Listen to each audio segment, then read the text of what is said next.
All peoples, clap your hands, cry to God with shouts of joy. In the name of the Father, and of the Son, and of the Holy Spirit. Amen. The grace of our Lord Jesus Christ, and the love of God, and the communion of the Holy Spirit be with you all. My dear brothers and sisters in Christ, behold the day of the Lord. On this day, we are invited to celebrate the praise of the Lord. And the opening antiphon tells us, all peoples, clap your hands, cry to God with shouts of joy. To praise the Lord, to sing for Him, to worship Him, and serve Him, that is the joy and vocation of the Christian. And it is this joy that we must express every day, even in our homes, during the lockdown, even though we have not yet resumed church services. Nothing can stop us from doing this. Today is the 13th Sunday of Ordinary Time. And what the Word of God tells us today. In this Sunday's Gospel, Christ speaks to us very strongly. We find in this reading three absolutely essential elements: hospitality, attachment to Jesus, and our role as ambassadors of Christ. Choosing Christ does not mean that we should reject our loved one. No. What Jesus expects from us is that we give him first place in our life. When Christ takes priority in our lives, he becomes our life, he becomes our model. We too can love others more and more in the manner of Jesus. When young couples decide to unite for life, it doesn't mean that they deny their families, their parents, and their friends. No. It is the same in our relationship with Christ.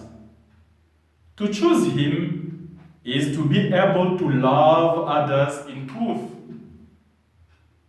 He Himself exhorts or encourages us to love God with all our heart and to love our neighbor as ourselves. My dear brothers and sisters in Christ, our conversion and our attachment to Christ is a big decision which must affect our whole way of living. Sometimes, even until being misunderstood and rejected by those closest to us.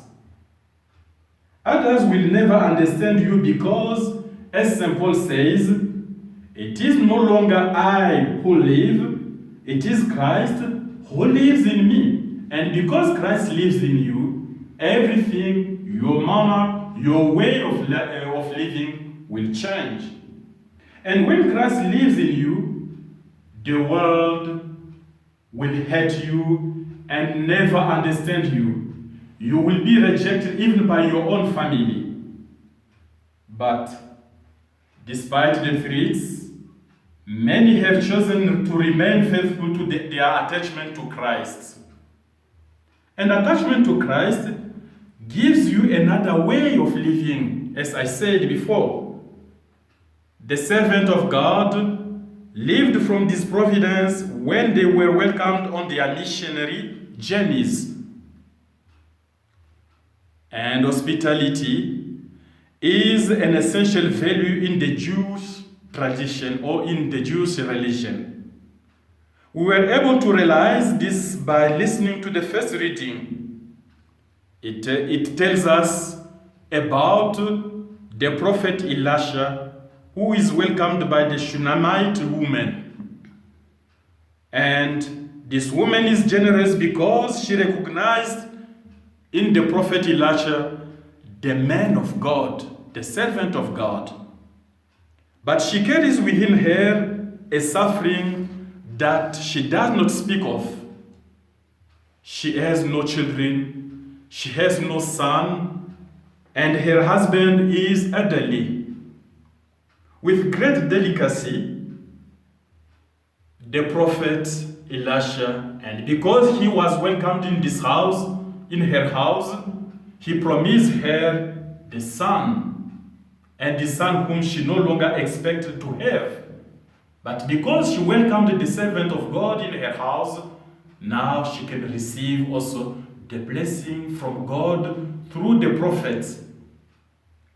By listening to this text of the Word of God, we understand that welcoming others is to be let in on their secret, sharing their joys, sharing their sorrows, sharing their happiness and their situation. What is important is not the quantity and the luxury, but the quality of the hospitality. The way we welcome the people into our houses, into our homes.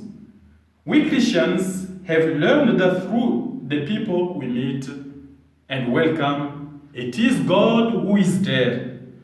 It is He whom we welcome or we refuse to welcome. Let us not forget, it is by our qualities of love and welcome that we will be recognized as disciples of Christ. In his letter to the Romans, St. Paul reminds us about the most important day of our life, the day on which we were welcomed into the great family of Christians, on the day of our baptism. On that day, we were immersed in this ocean of love that is in God, Father, Son, and Holy Spirit. Now, we choose to welcome Christ, to put Him at the center of our lives, and to bring Him to others, because through our baptism, we become the missionary. Through our baptism, we become the children of God. Through our baptism, we are helping to build this new world that Jesus calls the kingdom of God. In this kingdom, for sure, listening to others, helping one another, living in unity, supporting others, visiting the sick, have priority. It is Jesus Himself who tells us, whatever you have done to the least of mine, you did it to me. Matthew chapter 25, verse 14. We disciples of Christ are therefore sent not only to preach the word, but also to act according to the word. Actions are more important in the life of the Christian than words. Through actions, we preach better. Indeed, it is God who acts on the heart of those whom He puts in our path. For this, we must not force open hearts or doors. We must therefore remain very humble and available in welcoming and accompanying others in imitation of Christ, of Jesus Himself. Because with Jesus, everything is possible. And Jesus is our model, Jesus is our life, and we must imitate Him in everything. This is the very role, the vocation, the mission of the church. On Sunday, as we are gathered for the Eucharist, God welcomes us into His house. He invites us to His feasts. And at the end of each Mass, He sends us out to bear witness to the world of this free love always offered. Therefore, at the end of the Mass, the priest say, "Go in peace." To go in peace, it means to start a new life, to continue preaching Jesus, to bring Jesus into the world. And our participation in the Eucharist is a mission and a vocation, insofar as we remain open to the grace of God in welcoming others and bringing Jesus to others. May this word of God dwell in you and give you new energies and new strength to start your week and to continue the mission that the Lord has given you where you are and where you live. Amen. The Lord be with you, and may Almighty God bless you and protect you, the Father, the Son, and the Holy Spirit. Amen. Now let us go in peace.